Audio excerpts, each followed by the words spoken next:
우리가 1장 마지막 절 22절에서 심상치 않은 표현을 발견했습니다. 나오미와 룻이 어느 때, 어느 시기에 베들레헴에 왔다고 했습니까? 그렇죠?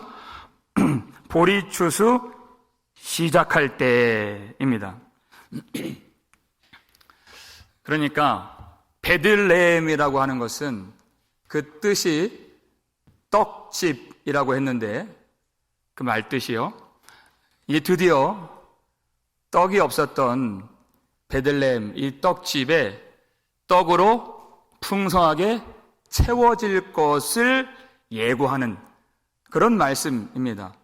나오미가 눈물을 흘리면서 애가를 부르면서 지금 이 길을 왔지만 하나님은 이미 나오미와 룻을 위해서 하나님의 은혜와 축복을 준비해 놓으셨다 하는 말씀입니다.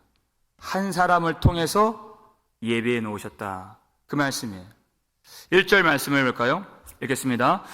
나오미의 남편 엘리멜렉의 친족으로 유력한 자가 있으니 그의 이름은 보아스더라. 아멘.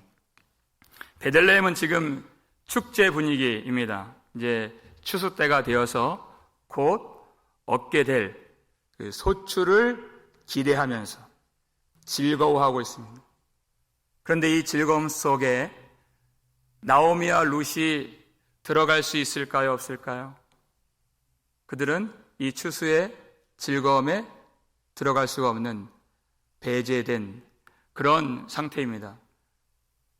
이들은 농사 지은 것이 없고 그리고 남편도 없고 아들도 없는 그런 처지이기 때문입니다. 그런데 이 대목에서 한 남자를 소개해 주는 것이에요. 나오미의 남편 엘리멜렉의 친족으로 유력한 자 보아스. 이 유력한 자라고 하는 이 원어를 보면 여러 가지 단어가 복합적인 단어예요.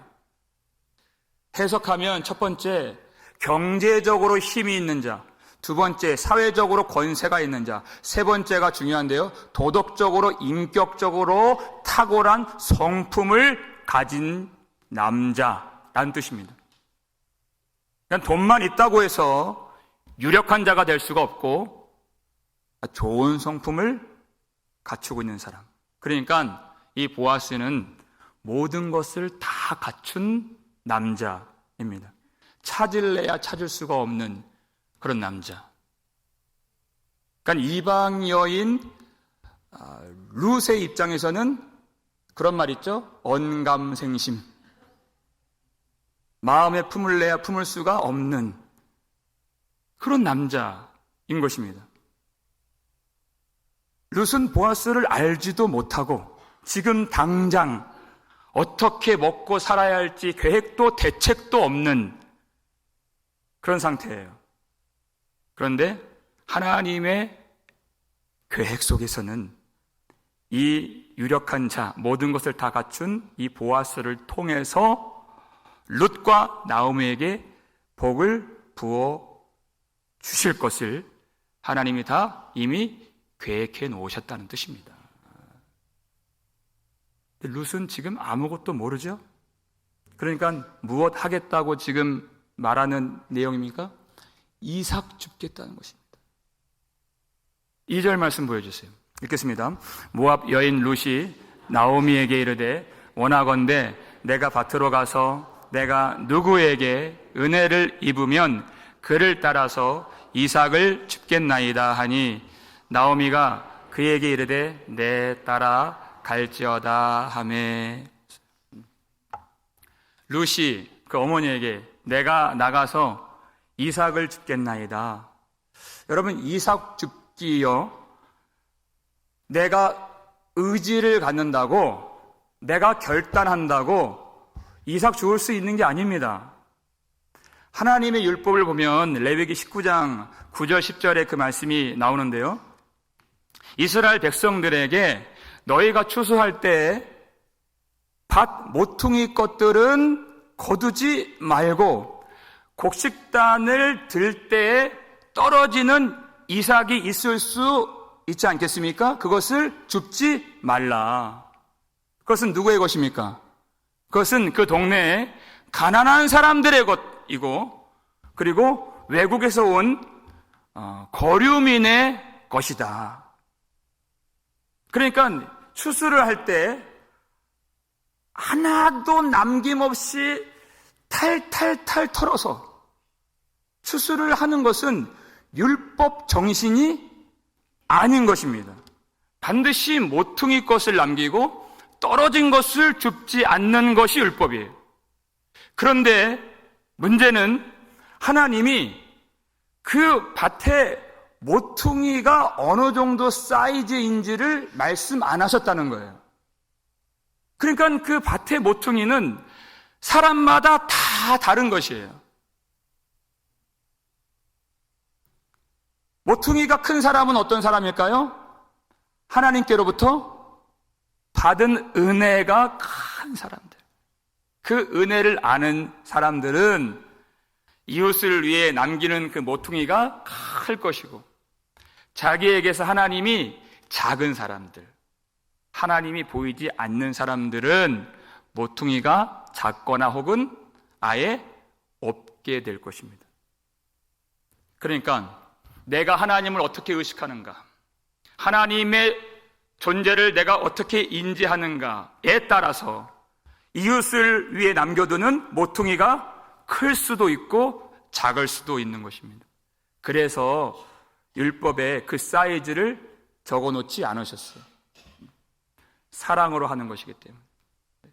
그 남겨둔 모퉁이가 하나님을 향한 사랑, 바로 그것이기 때문에.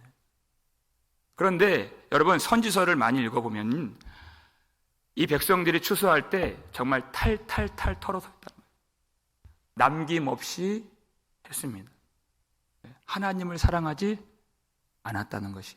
그래서 내가 이삭을 줍고 싶지만 이삭을 줄 수 있으려면 먼저 하나님의 은혜와 말씀이 제대로 작동하고 기능하는 사회가 만들어져야 되는 것이에요. 그것을 위해서 교회를 세워주신 것입니다. 그러니까 룻이 내가 하겠습니다 이것이 아니라 누구에게 은혜를 입으면 이삭을 줍겠습니다. 은혜를 입어야 되는 것이에요. 여러분, 은혜를 입는다는 말이 은혜롭죠. 한번 생각해 보세요. 근데 그 삶을 들여다보세요. 우리가 절대 살고 싶지 않은 삶인 것입니다. 은혜를 입는다는 것은 내가 빌어먹는다는 뜻입니다. 남에게 아쉬운 소리를 해야 되는 것을 말하는 것입니다. 우리가 원하는 것은 내가 밭의 주인이 되고 내 힘으로 거두는 것을 원하지, 내가 누구에게 굽신거리면서 아쉬운 소리 하면서 그렇게 살고 싶지 않습니다. 룻은 그렇게 살지 않아도 되었던 선택권이 있었죠. 자기 고향으로 갔다면 떳떳하게 자기가 농사지어서 당당하게 살 수 있었던 사람이었습니다. 그런데 왜 은혜를 구해야 하는, 은혜를 입어야만 살 수 있는 그런 처지가 되었습니까? 자발적으로 그 늙은 시어머니 나오미를 위해서 그 삶을 자청한 것입니다. 옛날 개역 성경을 보면 어머니에게 나로 밭에 나가게 하소서, 제발 나가게 하소서, 이렇게 되어 있어요. 간청하고 있습니다, 어머니에게. 여러분, 애원할 사람은 누구입니까? 그렇죠. 힘 없는 나오미가 그래도 젊고 힘이 있는 룻에게 도와달라고 해야죠. 애원해야죠. 뭐 좀 벌어와라. 그렇게 해야지 상식적인 상황이에요. 그런데 힘 있는 룻이 힘 없는 나오미에게, 도움이 필요한 나오미에게 내가 나가서 이삭이라도 주울 수 있도록 허락해 주옵소서, 제발 보내 주소서, 이렇게 애원을 했다는 것이에요. 여러분, 이상하지 않습니까? 여러분, 이것이 무엇을 말씀하는 것입니까? 하나님의 은혜가 필요한 것은 우리입니다. 하나님이 아니세요. 하나님의 은혜가 절대적으로 필요한 것은 바로 우리예요. 그런데 하나님이 우리에게 은혜를 어떻게 주시나요? 은혜가 필요한 우리는 꿈쩍도 하지 않을 때가 있어요. 우리의 관심과 열망은 세상에 더 가 있을 때가 많이 있죠. 그러나 하나님이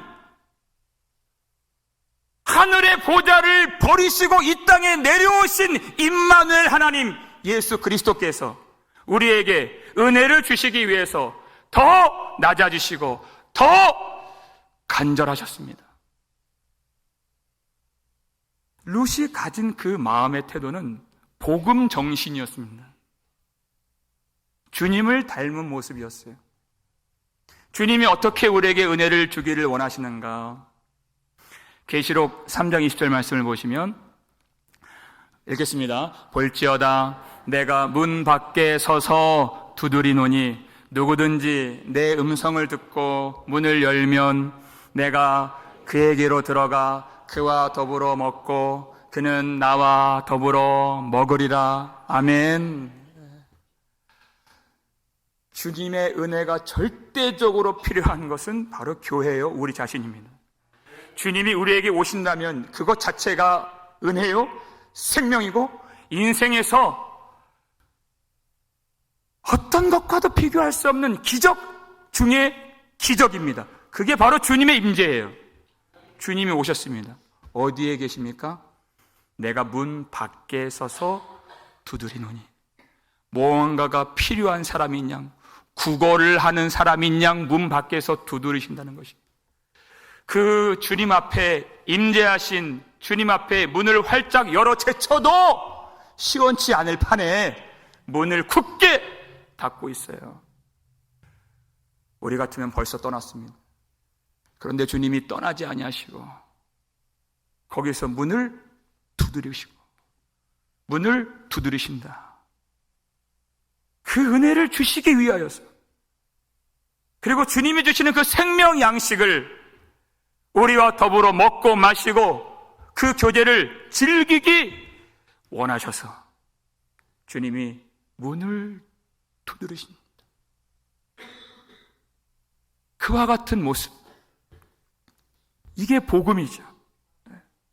우리가 그것을 깨닫는다면 왜 문을 닫고 있겠습니까?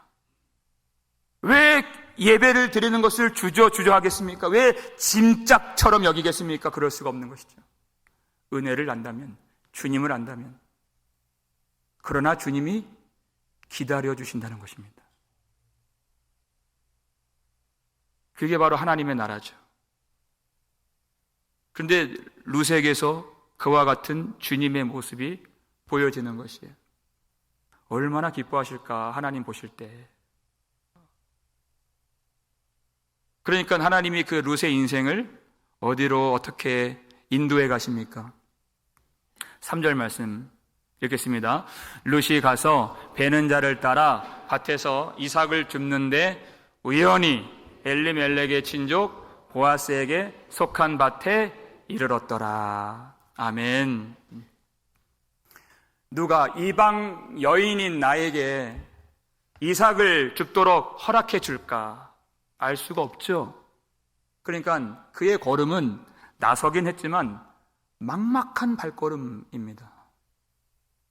그런데 그 이삭 베는 자를 따라서 이삭을 주우려고 갔는데 거기가 어디예요? 우연히 엘리멜렉의 친족 1절에서 소개되었던 그 모든 것을 다 갖춘 보아스에게 속한 밭에 이르렀더라 그랬어요. 우연이라고 하는 말은 룻이 의도하고 간 것이 아니라는 뜻입니다. 알고 간 것이 아닙니다. 그러나 보이지 않는 하나님의 손길로 하나님이 그를 인도해 주셨다는 뜻이에요. 성경을 보면, 그리고 우리 인생을 보면 그와 같은, 우리가 볼 때에는 우연한 일인데 하나님의 섭리일 때가 참 참 많이 있습니다. 여러분, 아합이라는 왕을 아시죠? 북왕국의 악명 높은 왕입니다. 그가 아람에게 빼앗긴 길랏 라못 그 지역을 다시 되찾으려고 전쟁을 벌였는데, 자기가 왕복을 입고 나가면 표적이 될 수 있기 때문에 어떻게 합니까? 변장하고 왕복을 벗어버리고 일반 병사인 양 그렇게 전쟁에 투입되었어요. 그런데 성경 표현 그대로 열왕기상 22장 34절 보게 되면은 어떤 사람이 무심코 활을 당겨 그랬어요. 그러니까 왕인지도 모르죠. 왕복을 벗었잖아요. 무심코 활을 당겼는데 그 화살이 어디에 꽂혔습니까? 아합 왕에게 정확히 꽂힌 것이, 하나님의 보이지 않는 손이 그 화살을 아합의 몸에 꽂으신 것입니다. 하나님의 심판이 이루어진 것이죠. 사람의 눈에는 무심코예요. 우연히 된 것처럼 보여요. 그러나 하나님의 뜻대로, 작정하신 대로 이루어지는 것입니다. 왜냐하면 모든 만물을 하나님이 쥐고 통치하고 계시기 때문에. 룻이 우연히 간 밭에, 그리고 그 시점에, 그 시간에 때마침 누가 왔습니까? 보아스. 네. 바로 그때 때마침, 그래서 마침이에요. 4절 말씀 보여주세요. 읽겠습니다. 마침 보아스가 베들레헴에서부터 와서 베는 자들에게 이르되 여호와께서 너희와 함께 하시기를 원하노라 하니 그들이 대답하되 여호와께서 당신에게 복 주시기를 원하나이다 하니라. 아멘. 마침 룻이 그 자리에 갔는데 정말 기가 막힌 타이밍으로 보아스가 마침 거기에 도착을 한 것이에요. 사람이 그렇게 계획할래야 할 수가 없는 우연 속에 우연을 가장한 하나님의 손길, 하나님의 섭리가 아닐 수 없는 것입니다. 여기서 이제 보아스가 처음 등장을 하는데요. 여러분 성경을 읽으실 때 제가 팁을 하나 드린다면, 성경을 읽을 때 어떤 한 인물이 처음 등장하는 대목이 나옵니다. 그리고 그가 입을 열어서 하는 그 말을 자세히 살필 필요가 있어요. 왜냐하면 그 첫 번째 하는 말이 그가 어떤 사람인가를 아주 정확하게 보여주는 그런 말이기 때문에 그렇습니다. 모든 인물들이 다 마찬가지. 여기서 보아스가 뭐라고 얘기를 했습니까?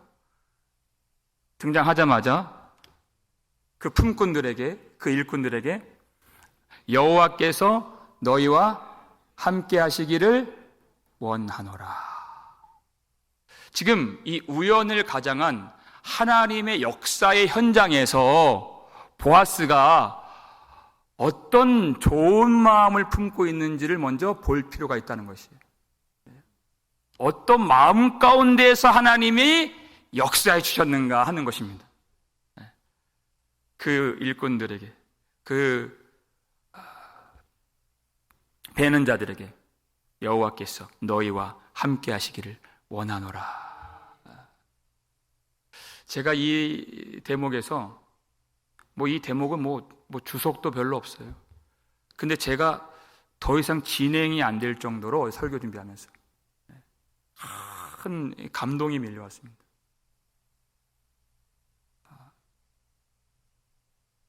보아스처럼 되고 싶다.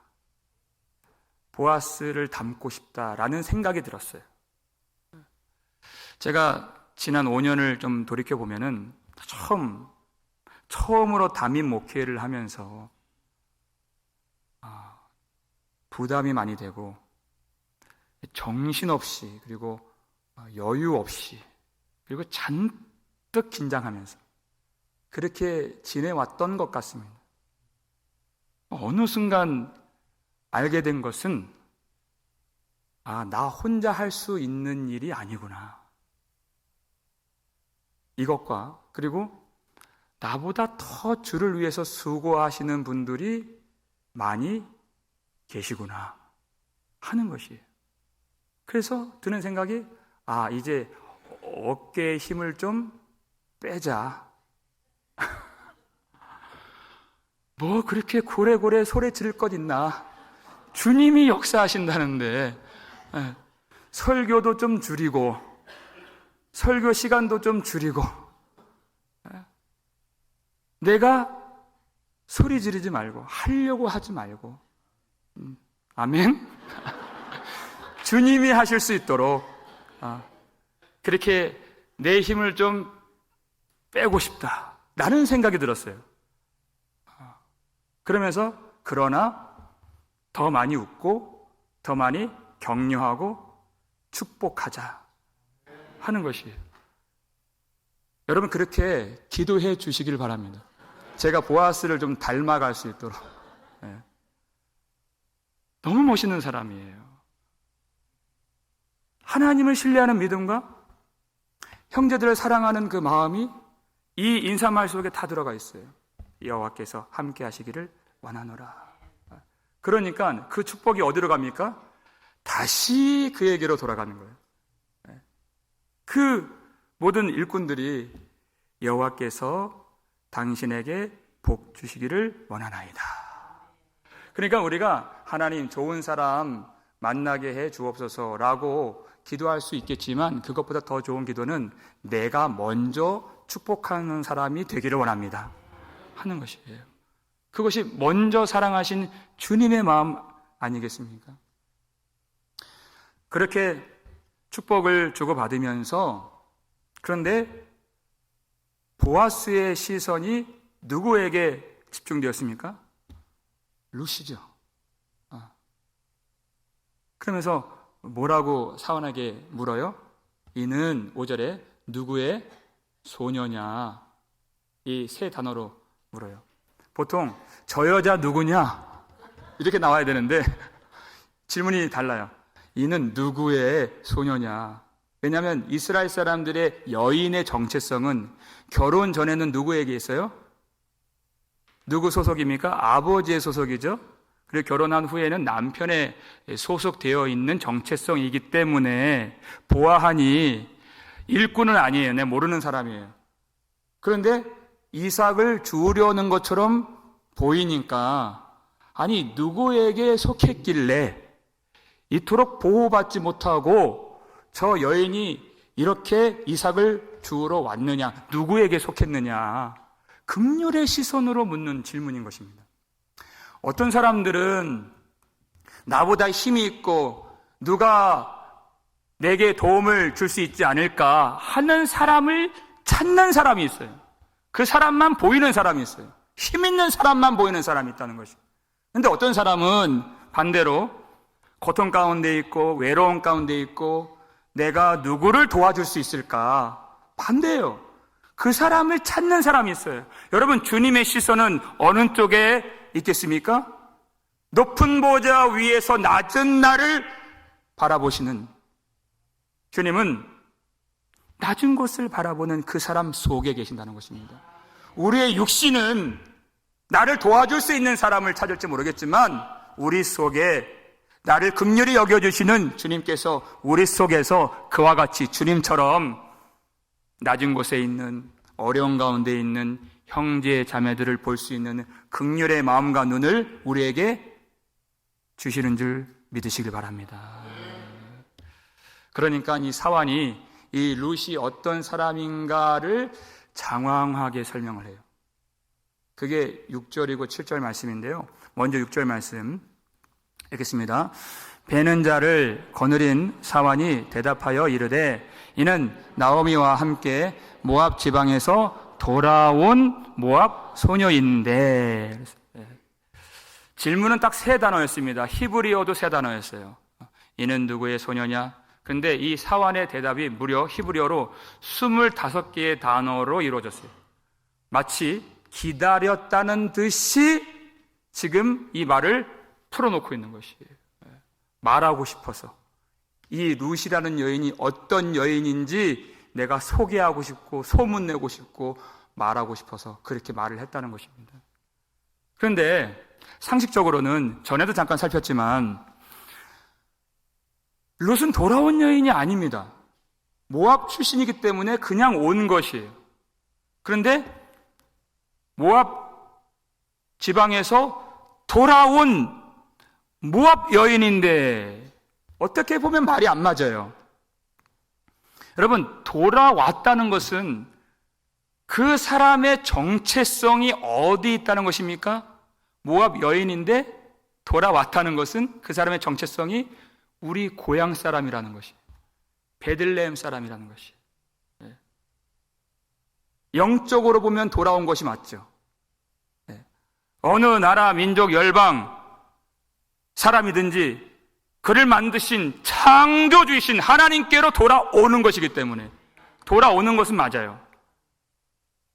그러니까 이 사환이 볼 때 아주 상당히 호의적으로 이 룻을 보고 있다는 것입니다. 그 이야기를 들어보니까 이 모압 여인이 시어머니 나오미를 버리지 않고 오히려 그를 붙쫓아서 자신의 모든 것을 버리고 시어머니를 버린 것이 아니라 자기의 모든 것을 버리고 여기까지 왔다는 이야기를 들었어요. 그러니까 이 베들레헴 땅에 명목상 하나님의 백성들이라고 하는 사람들이 참 많은데 그렇게 명목상 하나님의 백성이라 일컬음 받는 사람들보다 훨씬 더 하나님 백성답다는 뜻입니다. 그러니까 입이 마르도록 칭찬하고 싶은 것이에요. 그러면서 말을 이어가요. 7절 말씀 읽겠습니다. 그의 말이 나로 베는 자를 따라 단 사이에서 이삭을 죽게 하소서 하였고 아침부터 와서는 잠시 집에서 쉰 외에 지금까지 계속하는 중이니이다. 아멘. 여러분, 이삭을 주울 때 이삭 줍는 게 대단한 일이겠어요? 얼마나 줍는다고 그러겠어요? 일반적으로는 허락받고 이삭을 줍는 것은 아닙니다. 그런데 룻은 먼저 이 이삭이 자기의 것이 아닌 것을 알았습니다. 이스라엘 백성들이야 그렇게 할 수 있을지는 모르겠지만 이방 여인 입장에서 자기가 자격이 없다는 것을 알았어요. 율법에서 보장하는 그 이삭조차도 자기에게는 자격이 없다는 것을 알고 여기서 내가 이삭을 주어도 되겠습니까? 라고 겸손하게 구한 것입니다. 그런데 이것은 겸손한 마음 그것만 있는 것이 아니에요. 아주 대담하고 담대한 요구가 여기 들어있는 것입니다. 이스라엘의 추수 풍경을 좀 보면 우리가 이해를 할 수 있는데요. 성경에도 그러한 그림들이 많이 나와요. 먼저 추수할 때 남자들이 낫을 들고 그 보리를 베는 것입니다. 그러면 그 뒤를 이어서 여인들이 그 베어진 곡식을 단으로 묶는 것이, 그러니까 남자와 여자가 한 팀이 되어서 여러 명이 그렇게 조를 짜서 그렇게 추수를 하는 그림이에요. 그리고 나서 이 묶여진 곡식단을 타작마당으로 옮기는 것까지 그게 추수예요. 그리고 나서 이삭 줍는 거는 언제 하는가? 이 단을 다 옮긴 후에 그리고 일반적으로 이삭을 줍는 것입니다. 모퉁이에 남은 것이나 땅에 떨어진 것들을 줍는 것이. 그런데 룻이 요청한 것은 그게 아닙니다. 겸손하지만은 담대한 이유가 바로 말씀을 보면 나와 있어요. 그의 말이 7절에 나로 베는 자를 따라 단 사이에서 이삭을 줍게 하소서인 것입니다. 그러니까 일반적으로는 곡식단을 다 묶어서 옮긴 후에 일꾼들이 다 빠진 후에 이삭 죽는 사람들이 들어가는 것이 이게 일반적인 모습이에요. 그런데 이방 여인이 그렇게 하면 한 풀도 죽을 수가 없는 것이에요. 그러니까 간청을 하는 것입니다. 그 남자가 곡식을 베는 그 남자가 베어가면 그 뒤를 졸졸 따라가면서 이삭을 주어도 되겠습니까? 라고 요청을 한 것입니다. 여러분, 이 줄마다 여러 명들이 조를 짜서 팀을 나누어서 남자는 베고 여자들은 그것을 구슬땀을 흘리면서 곡식단을 묶는데 이방 여인 하나가 여기 딱 들어와서 이삭을 줍는다면 그것이 본인 입장에서는 얼마나 부끄럽고 눈칫밥을 먹는 일이겠습니까? 그걸 요청하고 있는 것이에요. 그렇게라도 하지 않으면 아무것도 내가 거둬갈 수가 없습니다. 그 눈칫밥 먹는 일을 요구하는 것입니다. 그러면서 사환이 마지막으로 뭘 얘기해요? 그렇게 요구하고 아침부터 와서는 잠시 집에서 쉰 외에 지금까지 계속하는 중이니이다. 이렇게 됐어요. 이 한글 개역 성경으로 보면은 구체적으로 무엇을 아침부터 지금까지 계속하는지 잘 나타나지 않고 얼핏 보면은 이삭을 줍는 일을 계속한 것처럼도 보입니다. 이 히브리어 원어로 보면 아마드라고 하는 동사가 계속하는 것에 걸려 있어요. 이 아마드가 뭔가? 그가 서 있는 것.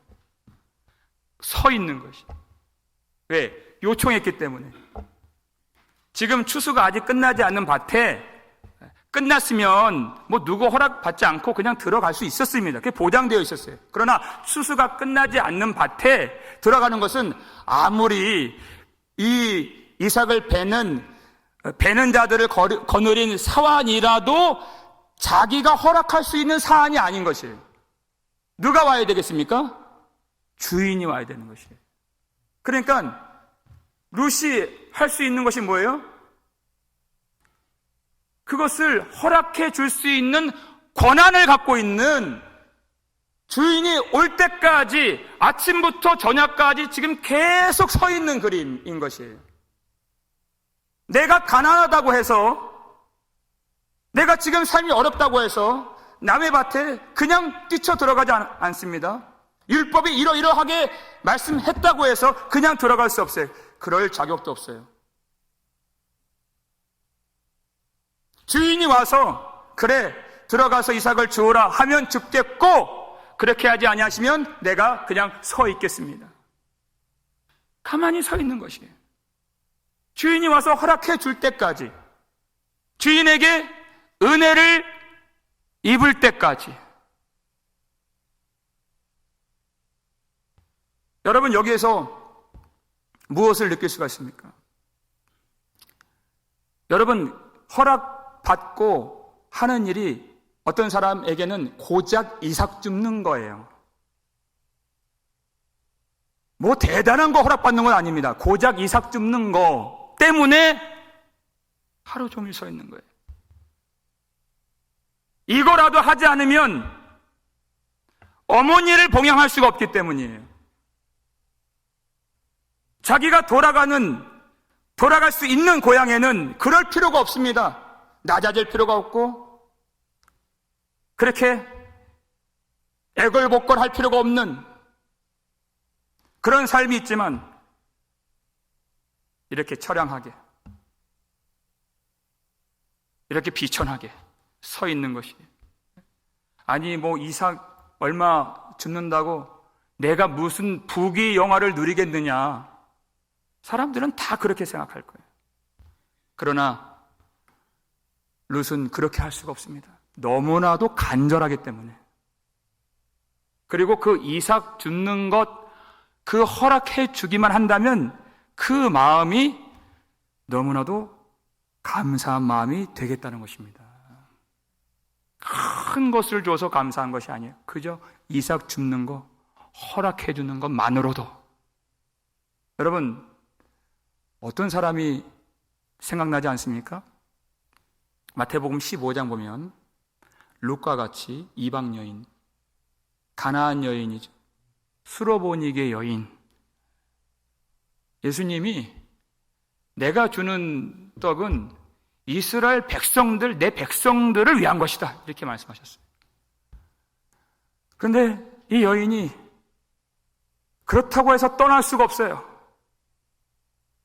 올소이다마는, 주여 올소이다마는 주님의 말씀을 인정하고, 그러나 개들도 주인의 상에서 떨어지는 무엇을 먹습니까? 네, 부스러기를 먹나이다. 부스러기를 먹나이다. 주님께서 주님의 백성들 풍성하게 다 주십시오. 저들을 풍성하게 다 모시고 먹이시고 그 주인의 상에서 떨어지는 그 작은 부스러기조차 비천한 저에게는 감당할 수 없이 큰 은혜가 됩니다.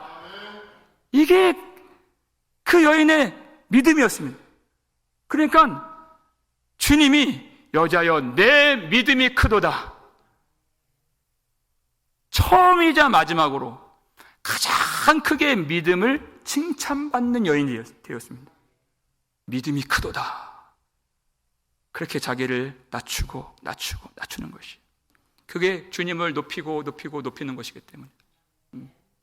여러분, 우리 중에 다른 사람들은 은혜를 받는데 그것도 성령의 은혜를 곡식단으로 다 베고 거두는 것처럼 은혜를 받는데 나는 그렇지 않을 때가 있어요. 내게는 은혜가 오지 않는 것 같고 기도도 응답되지 않는 것처럼 느껴지고, 하나님이 내게는 문을 걸어 잠그신 것처럼 사람들은 다 말씀을 깨닫는다, 깨달아진다, 그 소리가 싫을 수 있습니다. 왜냐하면 나는 말씀이 안 깨달아지기 때문에. 사람들은 눈물을 흘리면서 그 말씀을 사모하는데 나 혼자 이 은혜의 빛 속에서 혼자 배제된 것처럼, 이 은혜의 기쁨 속에서 혼자 열애된 것처럼 그렇게 느낄 때가 있습니다. 여러분, 그렇게 느낄 때 여러분, 말씀의 이삭 단 하나라도 얻기 위하여서 그 자리 떠나지 않는 룻과 같은 사람 되시기를 바랍니다. 네. 여러분, 주님의 부스러기, 그것이 우리에게 큰 은혜, 얼마나 큰 은혜가 되겠습니까? 네. 그거 말씀이 하나. 하나님, 저는 저 사람처럼 큰 은혜, 그것도 구하지 않습니다. 말씀의 이삭 하나, 그거 하나 주옵소서. 그 마음으로 서 있는 것입니다. 아침부터 저녁까지 서는 심정으로 주님이 그 여인의 믿음을 크게 보신다는 것이, 그게 믿음이기 때문에. 네.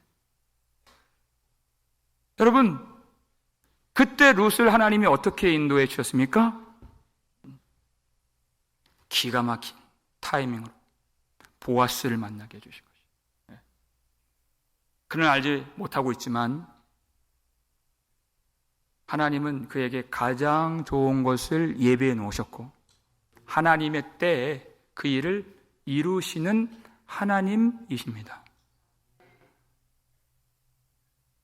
하나님은 겸손한 자에게 반드시 은혜를 주시는 하나님이십니다. 믿고 어렵지만 참고 기다리는 자에게 은혜를 주시는 분이십니다. 그가 뭐 대단한 것 원했나요? 이삭 몇 개 주우려고 간 것입니다. 이삭 주우러 갔는데 하나님은 무엇을 주세요? 생명의 구속자를 주셨다는 것이에요. 그러니까 하나님이 주시는 것은 감당할 수 없이 크신 것입니다. 여러분, 지금도 하나님은 우리가 모르는 때 일하고 계시는 하나님이신데, 그러면 우리는 무엇을 하며 기다려야 할까요? 룻이 어머니를 위해서 자기를 낮춘 것처럼, 보아스가 그 낮은 곳에 있는 룻에게 긍휼히 여겨준 것처럼, 우리도 예수 그리스도를 본받는 것입니다. 주님이 그것을 원하시는 것입니다. 우리에게 은혜를 주시기 위하여 문 밖에 서서 기다리시는 주님처럼 우리도 마음을 낮추어서 내가 체험받기 위하여 사는 것이 아니라 이웃의 텅 빈 삶을 채우기 위하여 내가 하나님의 은혜를 갈망하며 하나님의 은혜를 입기 위하여 주님 앞에 서 있을 때 하나님이 우리 모두에게 주시는 우연을 가장한 하나님의 손길과 축복이 우리 가정, 우리 인생, 우리 교회 안에 넘치게 될 줄을 믿습니다.